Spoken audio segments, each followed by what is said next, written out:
വിയോജിപ്പുകളും പാഠഭേദങ്ങളും നമ്മൾ പറയാൻ താല്പര്യപ്പെടുകയാണ്. ഓക്കെ, കുഴപ്പമില്ല.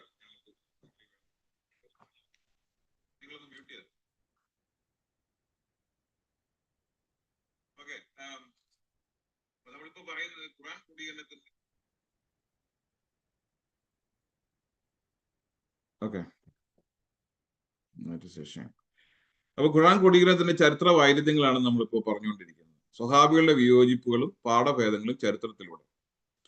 ഇബ്നു മസൂദിന്റെ യോജിപ്പ് നമ്മൾ കഴിഞ്ഞ ദിവസം പറഞ്ഞിരുന്നു. ഖുർആൻ വചനങ്ങളുടെ സംരക്ഷണത്തിലെ എല്ലാ സ്വഹാബികളും ഒരുപോലെ ഇജ്മാ ചെയ്തിരുന്നു എന്ന വാദത്തെ തകർക്കുന്നതാണ് ഇബ്നു മസൂദിന്റെ ചരിത്രം. അദ്ദേഹത്തിന്റെ ഖുർആനിലെ അവസാനത്തെ 2 സൂറത്തുകളായിട്ടുള്ള 113, 114 ഖുർആനിന്റെ ഭാഗമാണ് എന്നതിൽ സംശയമുണ്ടായിരുന്നു. മാത്രമല്ല അദ്ദേഹം സ്വന്തം കോഡക്സിൽ നിന്ന് ചുരണ്ടി മാറ്റിയിരുന്നു. ബേസിക്കലി നമ്മളുടെ വാദം ഇതാണ്: ഇബ്നു മസൂദ് ഇതിൽ വിയോജിച്ചു, അതുകൊണ്ട് തന്നെ ഇജ്മ അസാധുവായി. ഇജ്മ അസാധുവായാൽ അത് ഖുർആന്റെ സമഗ്രതയെ ബാധിക്കുന്നു. ഈ വൈരുദ്ധ്യം മൂലം പരമ്പരാഗത വക്താക്കൾ ഈ ചരിത്രത്തെ തമസ്കരിക്കാനായിട്ട് ശ്രമിക്കുകയാണ് ചെയ്യുന്നത്. കാരണം ഇത് 2 പറഞ്ഞാലും പെടും. അസാധുവാണ്, ഇത് ഖുർആന്റെ ഭാഗമല്ല എന്ന് പറഞ്ഞാൽ പെടും. കാരണം എന്താണ്? അപ്പോൾ തന്നെ അദ്ദേഹം കാഫിറായി. നമ്മൾ ഇന്നലെ ഉസ്താദിന്റെ അടുത്ത് ചോദിച്ചു, നിങ്ങൾ കേൾക്കുന്നുണ്ടാവും, ഓർമ്മയുണ്ടാവും. ഇനി അങ്ങനെ പ്രശ്നം ഉണ്ടെന്ന് പറഞ്ഞാൽ കാഫിറാവും, പ്രശ്നമില്ല എന്ന് പറഞ്ഞാൽ എന്തുകൊണ്ട് ഇപ്പോഴത്തെ ഇതിൽ 111 സൂറ എന്തുകൊണ്ടില്ല 114 വരുന്നു എന്നുള്ളതായിരിക്കും പറയണം. അപ്പൊ ഇത് 2 പറഞ്ഞാലും പെടും എന്നുള്ളത് കൊണ്ടാണ് ഈ വിഷയത്തെ തമസ്കരിക്കാനായിട്ട് ഇവർ ശ്രമിച്ചുകൊണ്ടിരിക്കുന്നത്. എന്നാൽ അക്ബർ വളരെ കൃത്യമായിട്ട്, അക്ബർ വളരെ കൃത്യമായിട്ട് പറയുന്നുണ്ട്, ഈ വിഷയത്തിൽ വ്യത്യസ്തമായ അഭിപ്രായം ഉണ്ടായിരുന്നു. ഇമാം ഫഖ്റുദ്ദീൻ റാസിയുടെ വലിയൊരു ആശങ്ക, അതായത് ഇമാം റാസിയുടെ ആശങ്ക, ഇത് വല്ലാത്തൊരു, ഞാൻ ഇന്നലെ അതിന്റെ ഇത് കാണിച്ചിട്ടുണ്ട്, ഇത് വല്ലാത്തൊരു പ്രയാസകരമായ അഭിപ്രായമാണ്. ഞാൻ എൻ്റെ തന്നെ ഒരു റെഫറൻസ് കൊടുത്താണ്. ഇതിപ്പോ ഞാൻ ഇമാം ഫഖ്റുദ്ദീൻ അൽ റാസി എന്ന് പറഞ്ഞിട്ട് വാസ്തവത്തിൽ അത് കൊടുക്കേണ്ടിരുന്ന റെഫറൻസ് വേറൊരു ബുക്കാണ്. ഞാനത് എഴുതിയപ്പോൾ മാറിപ്പോയതാണ്. അതുകൊണ്ട് ഇത് വല്ലാത്തൊരു പ്രയാസകരമായ അഭിപ്രായമാണ്. കാരണം സ്വഹാബികളുടെ കാലത്ത് ഇത് 3 ഖുറാനായിട്ട് പരക്കെ അംഗീകരിച്ചിരുന്നില്ലെന്ന് വന്നാൽ പിന്നെ ഖുറാൻ ഒരിക്കലും പരക്കെ മുത്തുവാത്തറായിട്ടില്ലെന്ന് പറയേണ്ടി വരും. എന്റെ റെഫറൻസ് ഞാൻ പിന്നാലെ എപ്പോഴെങ്കിലും ഈ പ്രസന്റേഷൻ കഴിഞ്ഞിട്ട് കാണിക്കാം. റെഫറൻസ് കൊടുത്തിരിക്കുന്നത് ശരിയല്ല. അപ്പോ ഇബ്നു മസൂദിന് നേരെ ഉണ്ടായ കായിക മതത്തിൽ നമ്മളത് കഴിഞ്ഞ ദിവസം സംസാരിച്ചാണ്. സയ്യിദ് ബിൻ സാബിത്തിന്റെ ഉസ്മാനി പതിപ്പിനോട് വിയോഗിച്ച് സ്വന്തം ഖുറാൻ പതിപ്പ് ഒളിച്ചു വെക്കാൻ ആവശ്യപ്പെട്ടതിന്റെ പേരിൽ ഇബ്നു മസൂദിനെ ഉസ്മാന്റെ അനുയായികൾ നടുവൊടിച്ചു വിട്ടതായിട്ട് ചരിത്രം വ്യക്തമാക്കുന്നുണ്ട്. ഈ കടുത്ത നടപടികൾ കാണിക്കുന്ന ഖുറാന്റെ പതിപ്പുകൾ ഐക്യ കണ്ടേനല്ല, മറിച്ച് ഭരണകൂടത്തിന്റെ കായിക ബലത്തോടെയാണ് അടിച്ചേൽപ്പിക്കപ്പെട്ടതെന്ന്.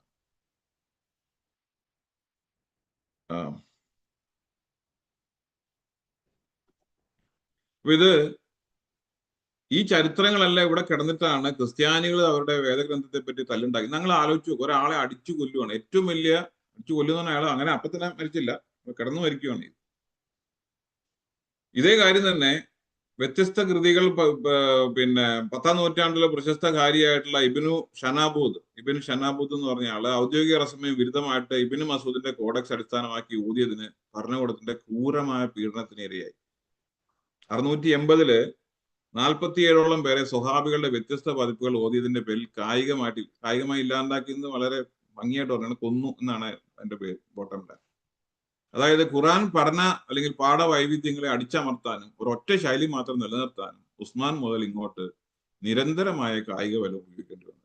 നമ്മളത് എന്തിനാണ് ഞാൻ പറഞ്ഞത്, ഇത് ഓരോ പ്രാവശ്യം പറയേണ്ടത് നിങ്ങളുടെ ഹൃദയങ്ങളിലേക്ക് ഇത് തറയ്ക്കുന്നതിന് വേണ്ടിയാണ്. ഇനിയും ഒറ്റ ഖുറാൻ, ഒറ്റ അള്ളാഹു, ഒറ്റ പ്രവാചകൻ എന്ന് തള്ളാൻ വരുമ്പോൾ പറയണം, അടിച്ചു കൊന്നാണ് ഇത് ഒന്നാക്കിയത്. പ്രധാന എഴുത്തുകാരനെ അടിച്ചാണ് ഇതിൽ ഇജ്മ ഉണ്ടാക്കിയെന്ന് പറയുന്നു. വേറൊരു പ്രധാന എഴുത്തുകാരന്റെ 116 സൂറയാണ് നമ്മൾ ഇന്നലെ സംസാരിച്ചപ്പോൾ കണ്ടതാണ്. എങ്ങനെയാണ് അലിയുടെ ഇജ്മ ഉണ്ടാക്കിയത് കണ്ടാണ്. അലിക്ക് സ്വന്തം ഭാര്യയെ നഷ്ടപ്പെട്ടു. ഇജ്മ ഉണ്ടാക്കിയതിന്റെ പോലെ പ്രവാചകൻ ഏറ്റവും മികച്ച ഖുറാൻ വായനക്കാരനായി ഉയർത്തിക്കാട്ടിയ ഉബൈ ബിൻ ഖാബിന്റെ വ്യക്തിഗത ഖുറാൻ പതിപ്പിൽ ഇന്ന് നമ്മൾ കാണുന്ന 114 സൂറകൾക്ക് പകരം 116 സൂറകളുണ്ടായി. അദ്ദേഹത്തിന്റെ പതിപ്പിലുണ്ടായിരുന്ന അധികം 2 സൂറകൾ 200 വർഷങ്ങൾക്ക് ശേഷവും നിലനിരുന്ന ചില ഖുറാൻ വേർഷനിൽ ഇപ്പോഴും കണ്ടെത്തപ്പെട്ടിരിക്കുന്നുണ്ട്.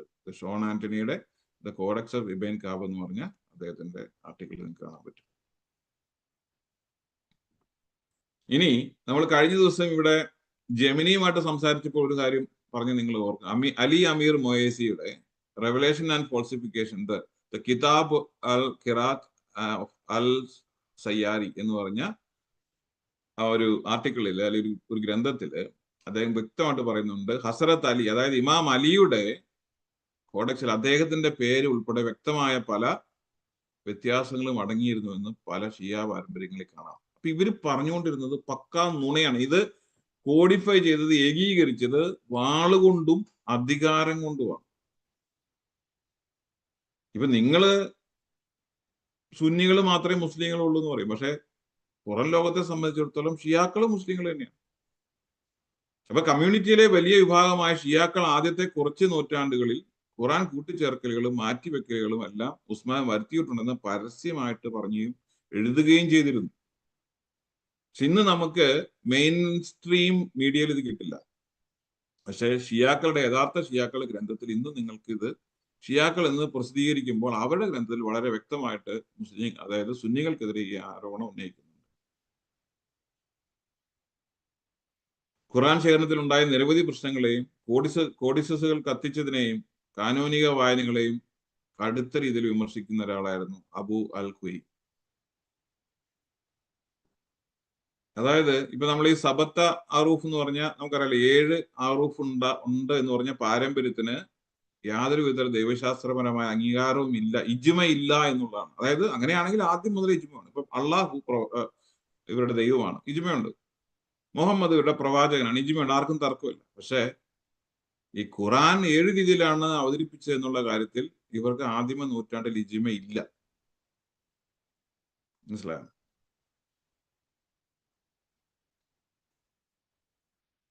ഈ വിഷയം സത്യത്തിൽ പിന്നീട് ചെയ്യേണ്ടതാണ്. ജസ്റ്റ് 2 വാക്ക് പറഞ്ഞു വിടാം.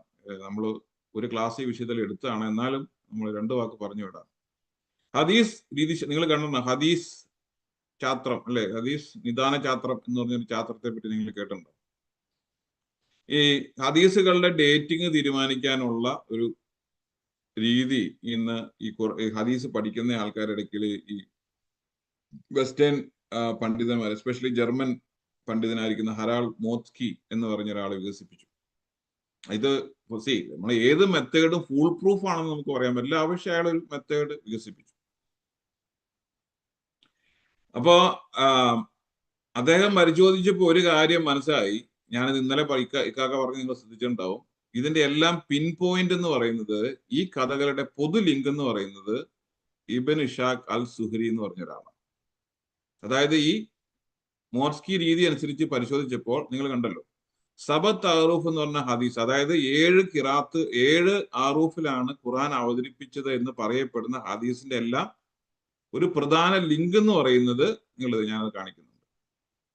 ആദ്യകാല ഹദീസ് സമാഹാരങ്ങളിലെ ഇസ്നാദ് പരിശോധിക്കുമ്പോൾ മാലിക്കിന്റെ ആണെങ്കിൽ Malik, Al Zuhri, Urwa, Abdul Rahman, Umar bin Khattab, അങ്ങനെ പോകും. ഇനി അബ്ദുൽ റസാഖിന്റെ ആണെങ്കിൽ രണ്ടാമത് കിടക്കുന്നതും അൽ സുഹരിയാണ്. ഇനി മുസ്നാദ് അബുദാവൂദ് തയാലിസിയുടെ നോക്കിയാലും രണ്ടാമത് കിടക്കുന്നത് അൽ സുഹരിയാണ്. അപ്പൊ ഇതിന്റെ ബോട്ടം ലൈൻ പറഞ്ഞു കഴിഞ്ഞിട്ടുണ്ടെങ്കിൽ ഈ അൽ സുഹരി എന്ന് പറഞ്ഞ ആളാണ് ഇതിന്റെ കിങ് പിൻ എന്നാണ്. അതായത് അൽ സുഹരിയുടെ കാലവും നമ്മളിവിടെ കാണിച്ചിരുന്നു. അത് AD 742 മരിച്ചു പോയൊരു വ്യക്തിയാണ്. അപ്പൊ അന്ന് മുതലാണ് ഈ വാദം ശക്തമായതെന്നാണ് ഈ മോൺസ്കി മെത്തേഡ് അനുസരിച്ച് പരിശോധിച്ചപ്പോൾ നിങ്ങൾക്ക് മതി. അതായത് ഇത് കേവലം ആദ്യം മുതലേ ഉണ്ടെന്ന് പറയുന്നത് വെറും തള്ളാണ്. ബോട്ടം ലൈൻ മനസ്സിലായി? ഇത് ആദ്യം മുതലേ ഇങ്ങനെ ഒരേ അഭിപ്രായമായിരുന്നു, അല്ലെങ്കിൽ മുത്തുവാത്തിറായിരുന്നു എന്നൊക്കെയുള്ള ഈ വാദം, അല്ലെങ്കിൽ ഈ 7 തരം ഖുറാൻ ഉണ്ടായിരുന്നു എന്നുള്ളത് മുത്തുവാത്തിറായിരുന്നുള്ള വാദം വെറും തള്ളാണെന്ന് ആണ് ഇത് നമുക്ക് മനസ്സിലായത്. ഇനി നമുക്ക് അസല് ഞാൻ ഇത് കുറച്ചും കൂടെ എഴുതിയിട്ടുണ്ട്, പക്ഷെ ഈ സ്ലൈഡ് പ്രസന്റ് ചെയ്തപ്പോൾ അത് മൊത്തം കാണിക്കാൻ പറ്റില്ല. ഞാൻ പറ്റുമെങ്കിൽ പിന്നീട് എപ്പോഴും ആവശ്യം വന്നാൽ കാണിക്കും.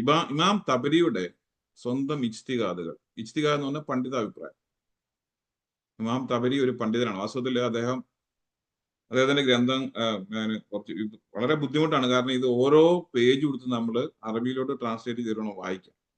അപ്പൊ തുറന്നു പറയണല്ലോ, ഇമാം തബരിയെ നമ്മൾ ശരിക്കും വായിക്കുന്നത് ഇസ്ലാമിനെ വളരെ നന്നായിട്ട് ആഴത്തിൽ മനസ്സിലാക്കാൻ സഹായിക്കുന്നതാണ്. വളരെ ഡീപ്പായിട്ടുള്ളതാണ്. അതിൻ്റെ അകത്ത് ധാരാളം കാര്യങ്ങൾ നമുക്ക് വായിക്കുമ്പോൾ മനസ്സിലാവും. പലപ്പോഴും പല പണ്ഡിതന്മാർ പറഞ്ഞ മണ്ടത്തരങ്ങളൊക്കെ എങ്ങനെയാണ് ഇസ്ലാം കാണുന്നതെന്ന് മനസ്സിലാക്കണമെങ്കിൽ തബരിയുടെ ഈ ഗ്രന്ഥങ്ങൾ വായിക്കുന്നത് നല്ലതാണ്.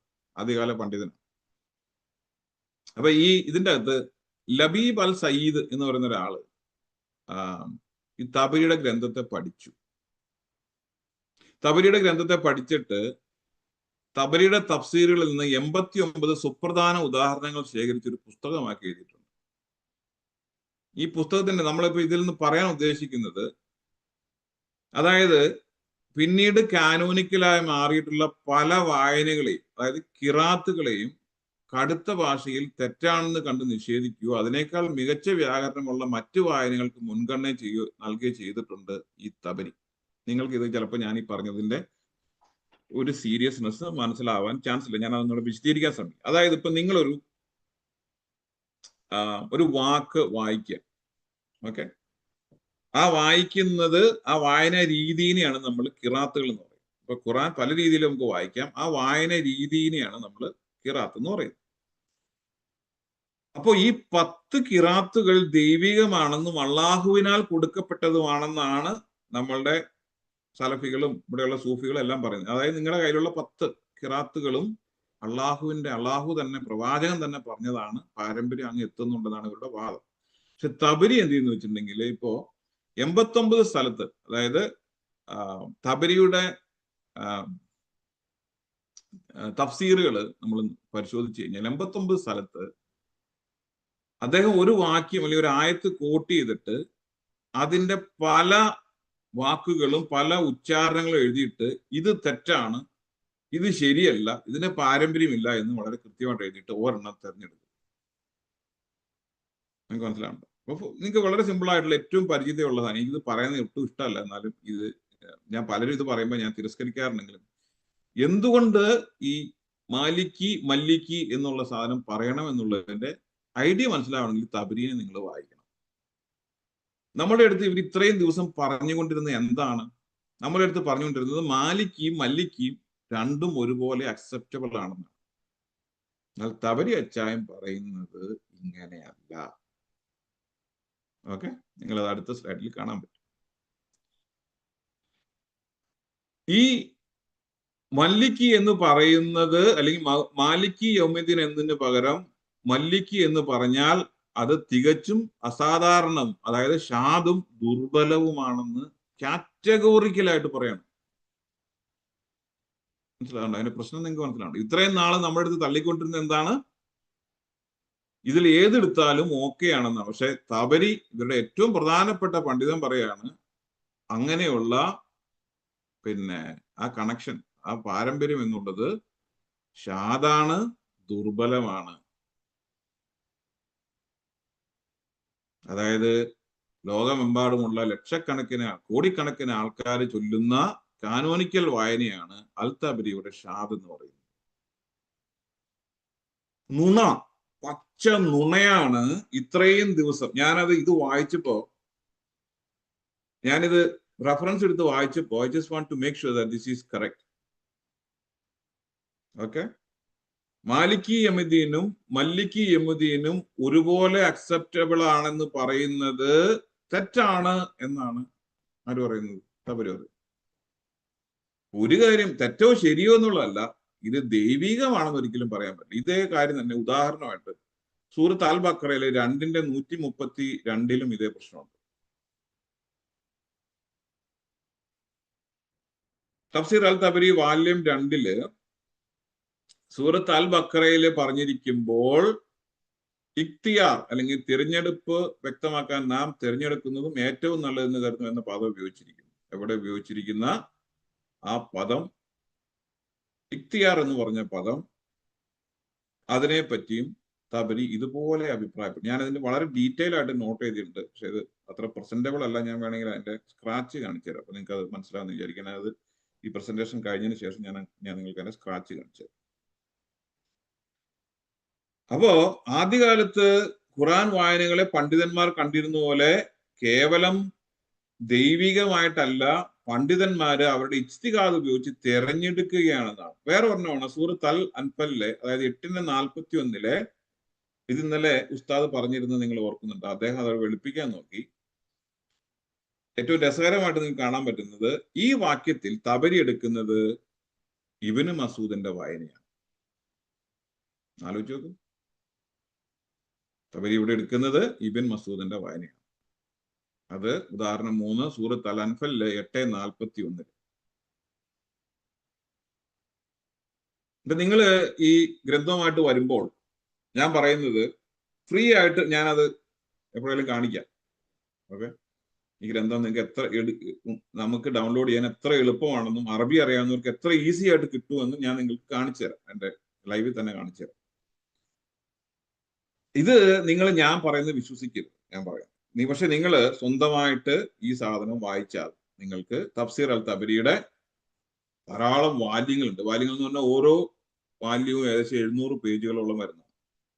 അറബിയിലാണ്, അതൊന്നും ട്രാൻസ്ലേറ്റ് ചെയ്തിട്ടില്ല. ഇത് വായിച്ചു നോക്കിയാൽ അദ്ദേഹം പറയുന്നത് ഓരോ വാക്യം എടുക്കും. ആ വാക്യം എടുത്തിട്ട് നിങ്ങൾക്കറിയാലോ ഖുറാൻ മുത്തുവാത്തരാണെന്ന് പറയുന്നത് യഥാർത്ഥ അർത്ഥം എന്താണെന്നറിയാം. ഓരോ വാക്യങ്ങളും ഓരോ വാക്കുകളും മുത്തുവാത്തരാണെന്നാണ്, ഓരോ ശബ്ദങ്ങളും മുത്തുവാത്തരാണെന്നാണ്. പക്ഷെ ഇവിടെ തബരി പറയുന്നത് എന്താണ്? ഈ വായന ശരിയല്ല, ഏത് കാനോനികമാണെന്ന് ഇന്ന് അംഗീകരിച്ചിട്ടുള്ള വായന ഷാദാണെന്നാണ് തബരി പറയുന്നത്. ഉദാഹരണം 3 സൂറത്ത് അൽ അൻഫൽ 8:40. ഈ മാലിക്കി മല്ലിക്കി എന്ന് പറഞ്ഞാൽ അത്ര ദരിദ്രമായിട്ടുള്ള ഒരു വായനയുടെ പ്രശ്നം അല്ല ഉള്ളതെന്ന് ചുരുക്കം. 1ഉം 2ഉം അല്ല, 89ഓളം സ്ഥലത്ത് ഓൾറെഡി റിസർച്ച്ഡ് ആയിട്ടുള്ള നമ്മുടെ കയ്യിലുണ്ട്. ഇത് എക്സോസ്റ്റീവ് ആയിട്ടുള്ള ലിസ്റ്റ് അല്ല. ഒരു പണ്ഡിതൻ 89 വ്യത്യാസം തബരിയെ കോട്ട് ചെയ്തുകൊണ്ട് വായനാ രീതിയിൽ വ്യത്യാസം പറയുന്നുണ്ട്. അപ്പൊ നിങ്ങൾ ഇത് മൊത്തം പരിശോധിച്ചാൽ എത്രയുണ്ടെന്ന് നിങ്ങൾ ആലോചിക്കുക. ഒരു ഖുറാൻ ഒരു വായന എന്ന്, അല്ലെങ്കിൽ 7 വായന 10 വായന എന്ന് പറഞ്ഞത് എത്രത്തോളം വ്യത്യാസമുള്ളതിനെയാണ് ഷാദ് എന്ന് വിളിച്ചിരിക്കുന്നത് എന്നുള്ള കാര്യം എന്തായാലും തബരിയുടെക്കാളും മുകളിലുള്ള പണ്ഡിതന്മാർ ഇന്നാലും ജീവിച്ചിട്ടുള്ളതായിട്ട് എനിക്ക് തോന്നുന്നില്ല. മനസ്സിലായോ? അടുത്തത് 11:24 ഹംസയുടെ വായനകളെ അൽ തബരി കടുത്ത ഭാഷയിൽ ലഹൻ, വ്യാകരണ പിഴവെന്ന് വിശേഷിപ്പിച്ചാണ് തള്ളിയത്. ഒഫീഷ്യൽ കാനോനിക്കൽ ശൈലിയെ പിഴവ്, ഖുറാന്റെ ഖിറാത്തിൽ പിഴവ് എന്ന് പറഞ്ഞ് വിശേഷിപ്പിച്ചാണ് അദ്ദേഹം തള്ളിയത്. ഖിറാത്തുകൾ മുത്തുവാത്തറായ ദൈവവചനമായിരുന്നുവെങ്കിൽ ഒരു പണ്ഡിതനും അതിനെ വ്യാകരണ തെറ്റെന്ന് വിളിച്ച് തള്ളാൻ ധൈര്യപ്പെടില്ലായിരുന്നു.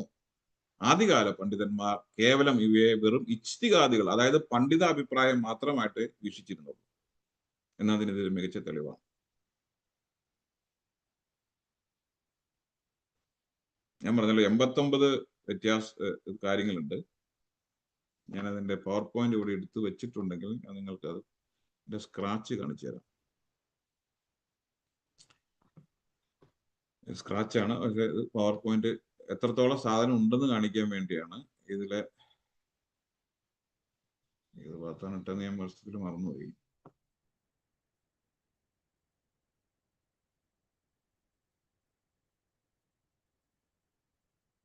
അത് ധാരാളം ഞാൻ പറഞ്ഞിട്ടുണ്ട്.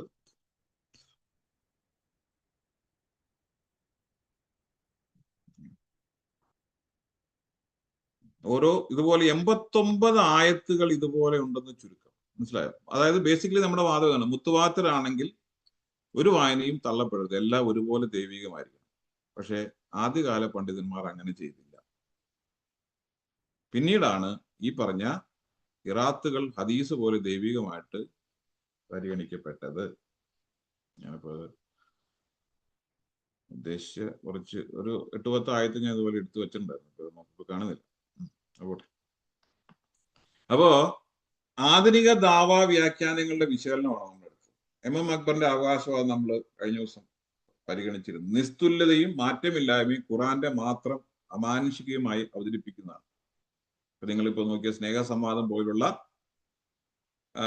ചർച്ചകളില്, ദാവ വെബ്സൈറ്റുകളില് 1400 വർഷം മുമ്പുള്ള അവതരണത്തിൽ യാതൊന്നും ചേർക്കപ്പെടുകയോ എടുത്തു മാറ്റുകയോ ചെയ്യാതെ തനതായ അവസ്ഥയിലാണ് ഇന്നുമുള്ളതെന്ന് അവർ വാദിക്കുന്നു.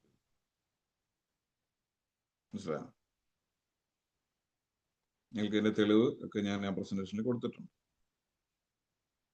അദ്ദേഹത്തിന്റെ വേറൊരു വാദമാണ്, ലോകത്തിലെ എല്ലാ കോപ്പികളും കത്തിച്ചാലും പിന്നീട് എഴുതിയുണ്ടാക്കുന്ന ഖുറാനുകൾ തമ്മിൽ ഒരു വ്യത്യാസം ഉണ്ടാവില്ല, ഒരക്ഷരമോ ഹർക്കത്തോ വാക്കുകളോ വ്യത്യാസപ്പെടില്ല. ഇത് എന്ന് മുതലാ തുടങ്ങിയത് അക്ബർ സാഹിബ്?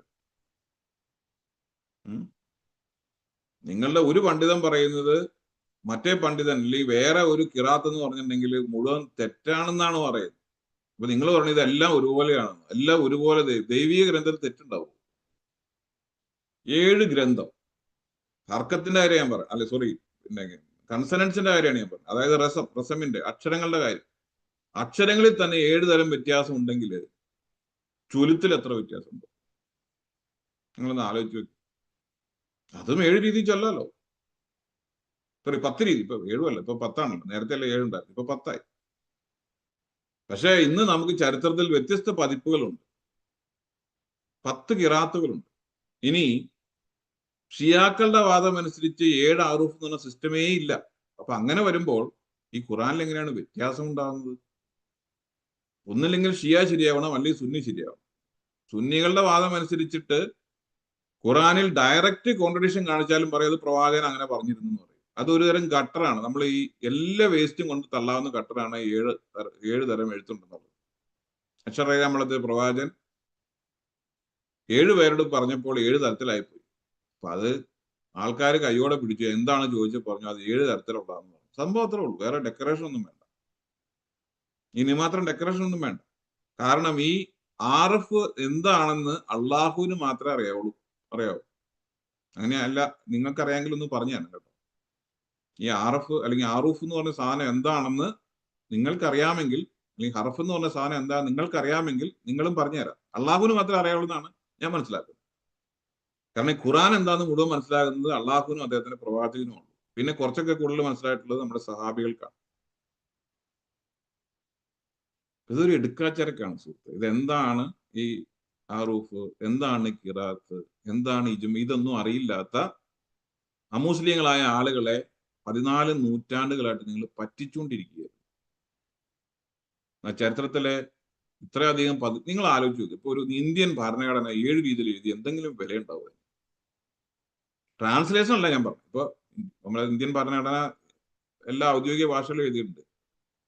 വ്യത്യസ്ത വാക്കുകൾ, വ്യത്യസ്ത അർത്ഥങ്ങൾ. നിങ്ങൾ ആലോചിച്ച് നോക്ക്.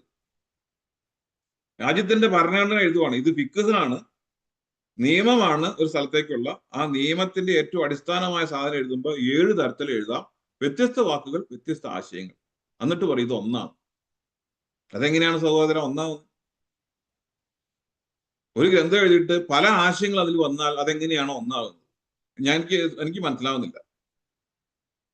എനിക്ക് തോന്നുന്നില്ല ഇവിടെ ഇരിക്കുന്ന ആർക്കെങ്കിലും മനസ്സിലാവും. അതായത് ഒരു ഗ്രന്ഥം എഴുതുക, അതിനകത്ത് പലതരം വാക്കുകൾ, പലതരം അർത്ഥം, പലതരം ചൊല്ലലുകൾ. എന്നിട്ട് നിങ്ങൾ അതായത് ഇത് എല്ലാം ഒന്നാണെന്ന് ഞങ്ങൾ വിശ്വസിക്കണം. തെളിവ് ചോദിച്ചാൽ തെളിവില്ല, പക്ഷെ അത് ഒന്നാണ്. എങ്ങനെയാണ് അത് ഒന്നാണ്?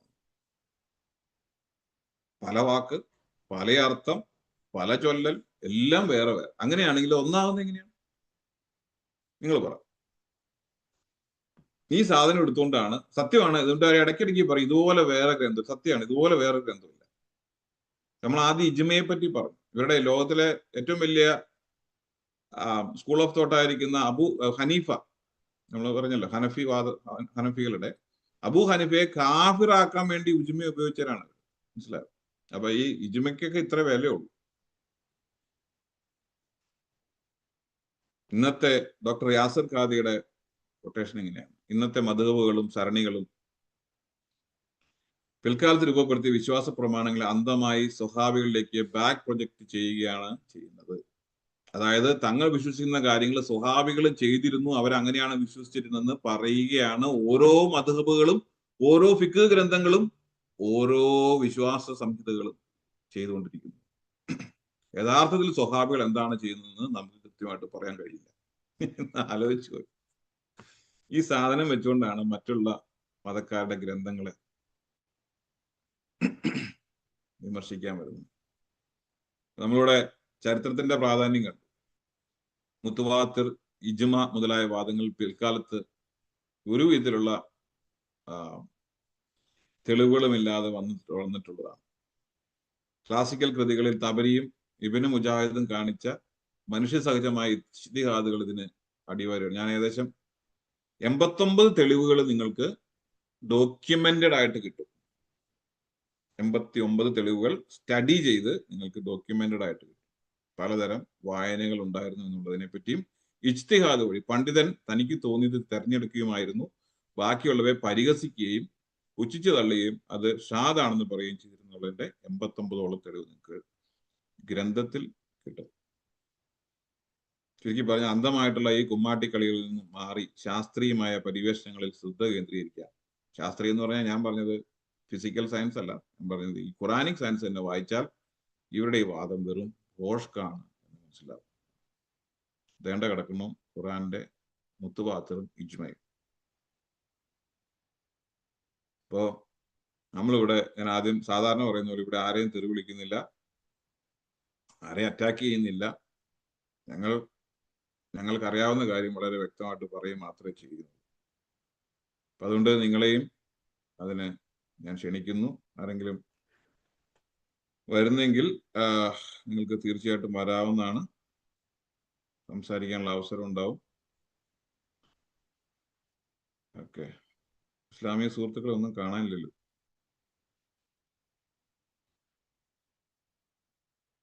നിങ്ങൾക്ക് പ്രവാചകന്റെ മറ്റേ തബരിയുടെ കാറ്റായിരുന്നെങ്കിൽ കുറെ പേര് വന്ന് എന്തെങ്കിലുമൊക്കെ പറയാൻ. ഈ വിഷയം പറയാൻ ആളില്ല, അതാണ് പ്രശ്നം. അതുകൊണ്ട് ഞാനിപ്പോ ഈ യൂട്യൂബിൽ ഈ സെഷൻ ഇവിടെ അവസാനിപ്പിക്കുകയാണ്. എനിക്കറിയില്ല, കുറച്ച് പേര് പറയുന്നു അത് കേട്ടില്ല കുറച്ച് ഭാഗം. എനിവേ നിങ്ങൾക്ക് ക്ലബ് ഹൗസിൽ അതിന്റെ ലൈവ് ലഭ്യമാണ്. മാത്രമല്ല ആദ്യത്തെ ഭാഗങ്ങൾ നമ്മൾ പല ഒരു പറഞ്ഞിട്ടുള്ളതാണ്, അതിന്റെ ഒരു റെപ്പിറ്റീഷൻ ആണ്. അപ്പൊ അതുകൊണ്ട് അങ്ങനെ ഒത്തിരി ആശയങ്ങൾ നഷ്ടമാവാൻ സാധ്യതയില്ല. ഞാനത് എഡിറ്റ് ചെയ്ത് വെച്ചേക്കാം. അപ്പൊ അതുകൊണ്ട് നിങ്ങൾ ആരെങ്കിലും ഈ വിഷയത്തിൽ സംസാരിക്കാൻ താല്പര്യം ഉണ്ടെങ്കിൽ